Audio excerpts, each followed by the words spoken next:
All right, everybody, back from the trip. Looking to make an episode for you guys about the experience of climbing Mount Washington. So as you know, we went up last year. There was 5 of us, 2 guides. Me and Steve, another one of our buddies, did not make it to the summit last year. Nathan, Tyrone, and Shane did. Last year, what tripped me up was the heights. I've got a fear that it's just a visceral response. It doesn't own me. It doesn't, but it caught me up last year. So this year, before I get to all the details, I visualize that constantly, getting up that part successfully, getting to the summit, raising my hands like you saw in the picture where my arm is up in the air. And it happened. So let me give you a breakdown because there's a lot of lessons in this, right? And it's a cool story. So we drive up Friday. There was 8 of us that were doing the climb this year. 2 guides, the same 2 guides. So me, Mikey, and Shane, Sugar Shane, are driving up. Brooks, Nathan, and Action Jackson. So Brooks is my older brother, driving up in another truck. And BK and Jake met us from out of town. Friday, you got nerves. We get up there probably around 4:30. We go to the same pizza place as last year, order some Sicilian pies, some regular pies, chill out and eat, get back to the hotel.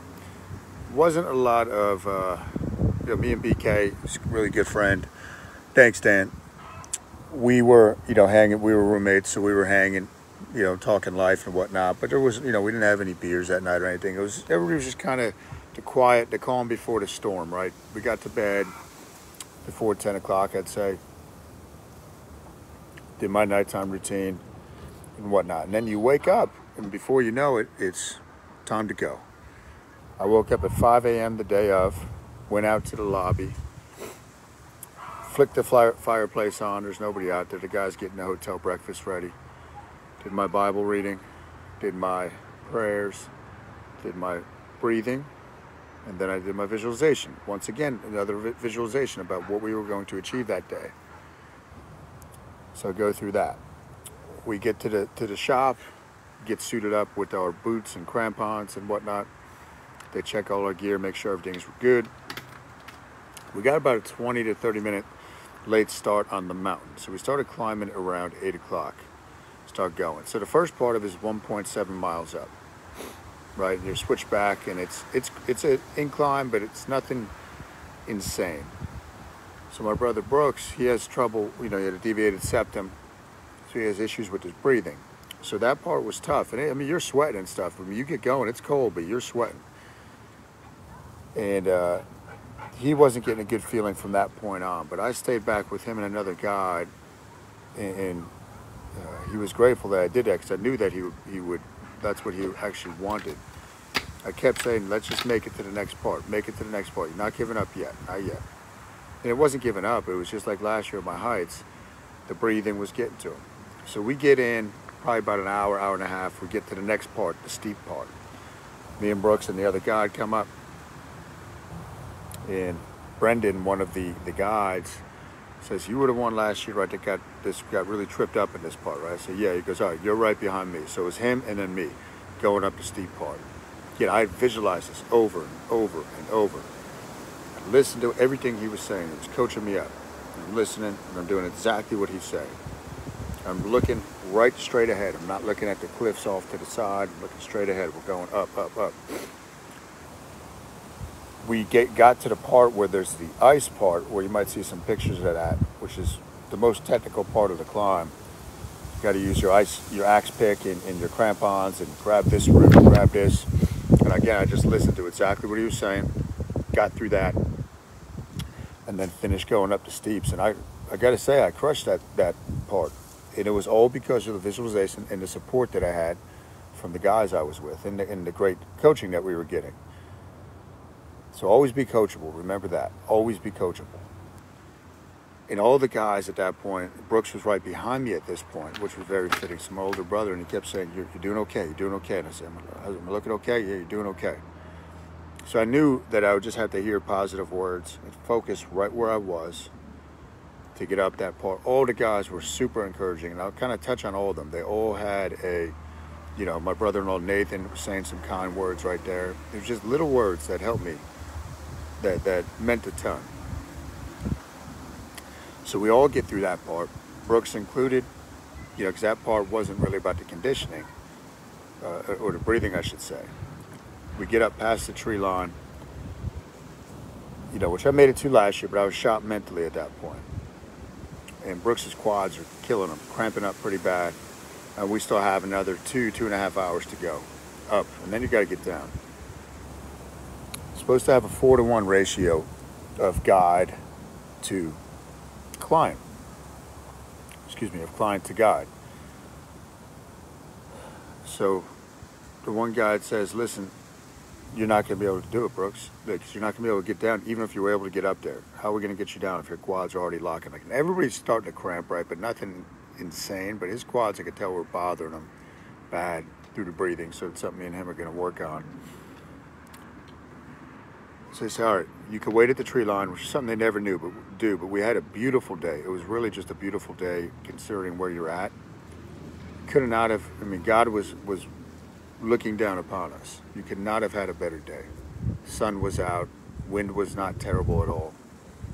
Yeah, it was cold, but you don't feel that when you're moving like that. Think about this, guys. You probably in that day are ripping through 10 to 12,000 calories. Which I'll tell you about the dinner at the end of this that I had that night. So it's all right. Brooks is going to wait here. Make sure he's all bundled up.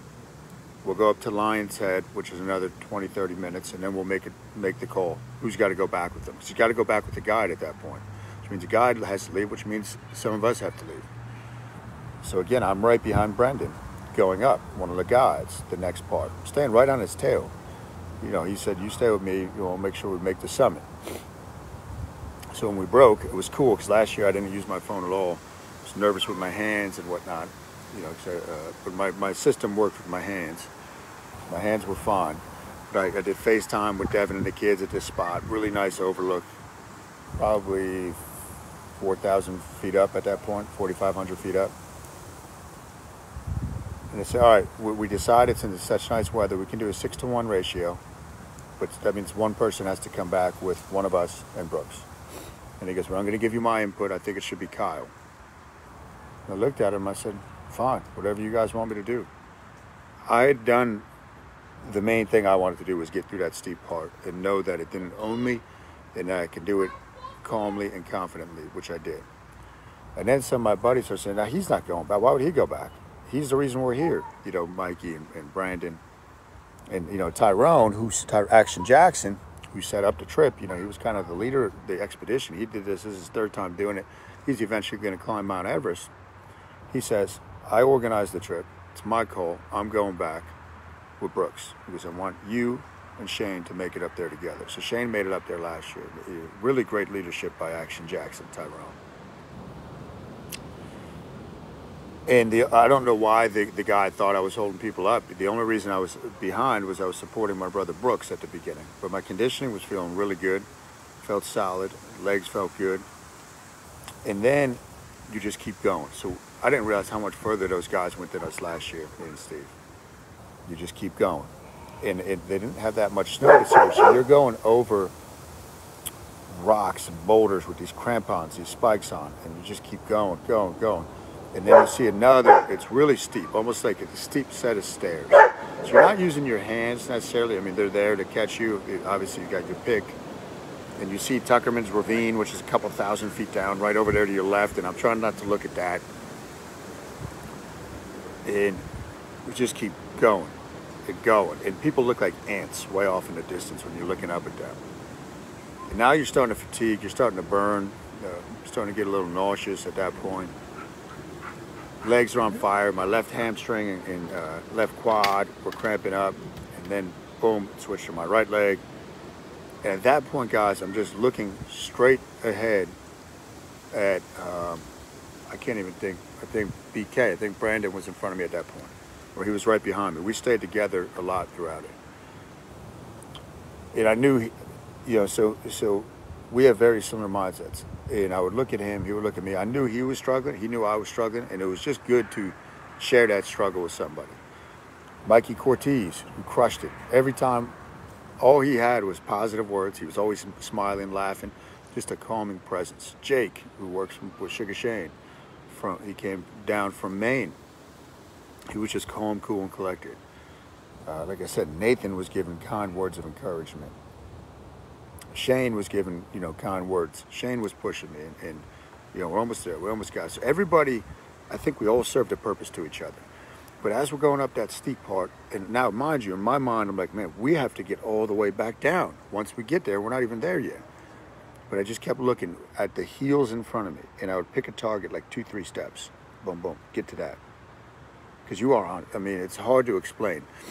I would look at that. I was praying constantly throughout the day, as far as just asking for God to bless us and help us to be safe and to do what we set out to do and just give us grace.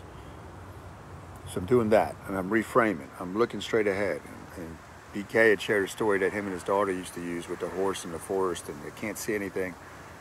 And the horse says to the boy says, I can't see, I can't go anywhere. He says, well, can you see your feet? The boy says, yeah. And he says, well, just look at them and take one step. And that's literally what we were doing. So it's a lot of reframing in my head, a lot of picking small targets, sometimes just one step. And just realizing that I had the conditioning and that my body was not going to fail me. So I'm using every tool I had, spiritually, mentally, physically. And then we're getting there. You crest over the top of that part. And then you still got some more to go. And, it's another 20 minutes or something. But you're almost there. And you're just so high up at that point. You're like, at that point, you're probably close to the 6,000 foot mark. And we cross over, and I see the road. I see where the summit is, because I've driven up there twice with my family, which was terrifying for me at that time. Get up there, and I actually started tearing up at that point because it was such an emotional thing for me, and I think it was for everybody too. And you're welcome, Mike. It was, you're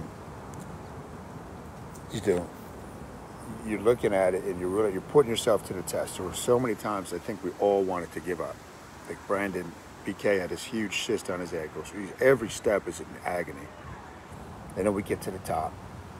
And Devin had made fudge for the first time, homemade fudge. So we did it fasted all the way up, right? Broke that out, gave BK some. We all had a piece, and it brought him back to life from what he was dealing with, which was really cool.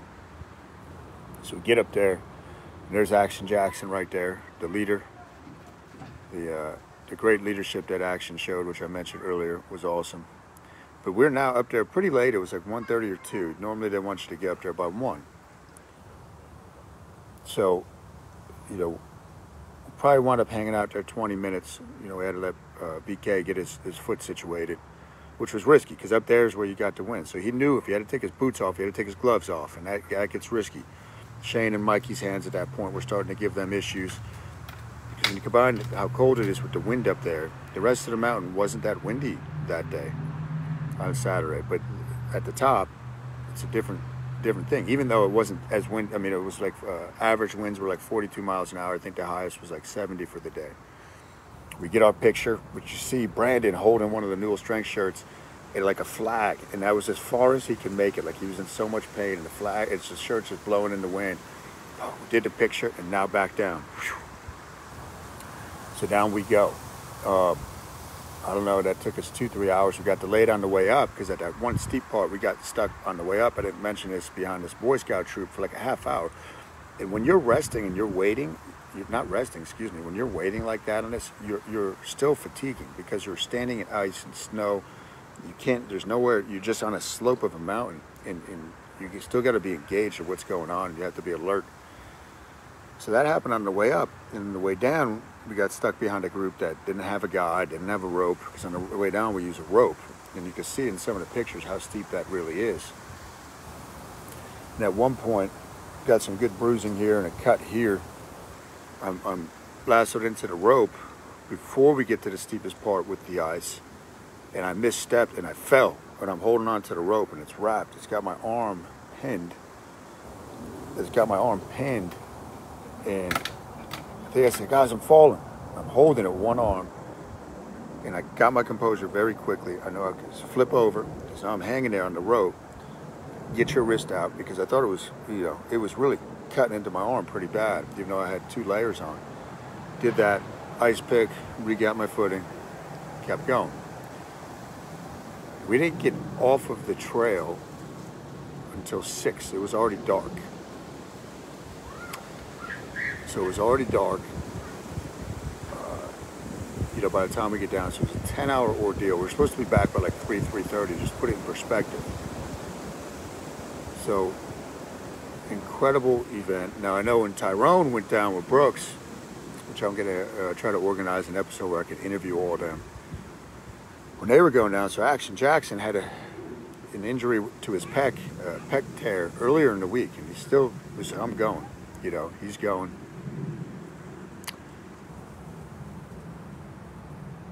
He fell at one point in the steep part coming down, apparently. And what they told us that day, which I don't recall last year, but if you fall, so if a guy in front of you falls, the guy above you, just push him into the wall, push him into the snow. The snow will stop. He ain't just going to keep tumbling down. So apparently Tyrone fell like 10 feet tumbling down, and Brooks pushed him into the wall. But I know he banged up his pec and shoulder and arm even more with that. So it was grueling. It was a struggle, and it was great. I wouldn't change it for the world. Me and Brandon were talking that night. We were already transformed into better people just from doing that. It was such a spiritual quest, like a vision quest, and to do it and to complete it. And you had the leadership of Tyrone. You had everybody working together. You had all this stuff. It was just a perfect synchronicity of guys, the group of guys, the group we had, and the guides, and just the memories. And that night we get back, so we get back to the hotel, probably about 7:30. Everything there in the off season, when it's not the tourist season, closes around 9. So we decided we're gonna get burgers at the same place as last year. So we hit the hot tub, had some beers. That was, right after that is when I made the video I put up Saturday night.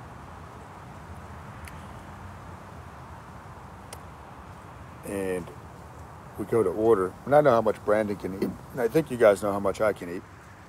So we spent, me and him, $106, not including the tip on burgers and fries. So we got like, I don't know, 8 or 9 burgers, big burgers too. Probably did 6 or 7 beers that night. We were celebrating, and you got to remember how much we burned through that day, right? Essentially fasted. Yeah, we had a little bit of fudge at the top, but that was more just to lift the spirits than anything. So I would say that meal I probably took in that night, because I kept eating when I got back to the room. 6,000 to 7,000 calories, no problem. And that's where you got to listen to your appetite and know what your body needs. I could have kept eating, but as far as recovery, that was good for the night. Legs are still really sore. I was using Coach Nikki's compression leggings before. Did meditation for some recovery. But banged up for sure. Arm is a little banged up. Mentally feel great. I was watching 14 Peaks last night. But if you ever get the chance to do something in your life that is going to push you to the maximum capacity of all 3 triangles, mentally, physically, and spiritually, do it. Because you're going to come out as a better person. You are going to grow. You're going to transform. Right? You're going to metamorph into something better than you started that day. When you're up there on that mountain, for our example, you realize how small you are. You realize how big God's creation is, and that you are just a small part of it, and God is within you as well. And it was just an awesome thing. And like I said, I'm going to get Action Jackson right there. I'm going to get him on. I want to try to organize the group and do a group interview for one of the shows. And again, what great leadership by him, to want the guys that have never made it to make it, and to sacrifice going down. And Tyrone's going to do Rainier next, which is like 14,000 feet, then like a 20,000 foot, and then he's going to go for Everest. That's his goal. So God bless him. I mean, it's not. It's just crazy to think what we did, and then he's going to go do Everest is 5 times higher than that. But whenever you get a chance to challenge yourself and do something, do not shy away from it. Make sure you're prepared, but know that even all the preparation you do is going to be put to the test. That's how you grow. When all the preparation you did, you know that you're going to leave no stone unturned, and you're either going to do it or you're not going to do it, and you're either going to master your mind or you're not. You know, the spirit was with us. We were all in the physical shape we needed to. It was the mind that was going to make or break us. So that's what I got for you today, guys. It was a great trip. There's a lot of pictures. We got Action Jackson and Mikey both had GoPros, so we'll be getting some video out there with that. Just a surreal experience, and it's good to be home yesterday. Like I said, very sore today, but I'll recover just as all the other guys will. And definitely one of the highlights of my life, I can say that, was climbing and making it to the top of Mount Washington. All right, guys, you guys have a great day. Time for me to go coach some people. Later.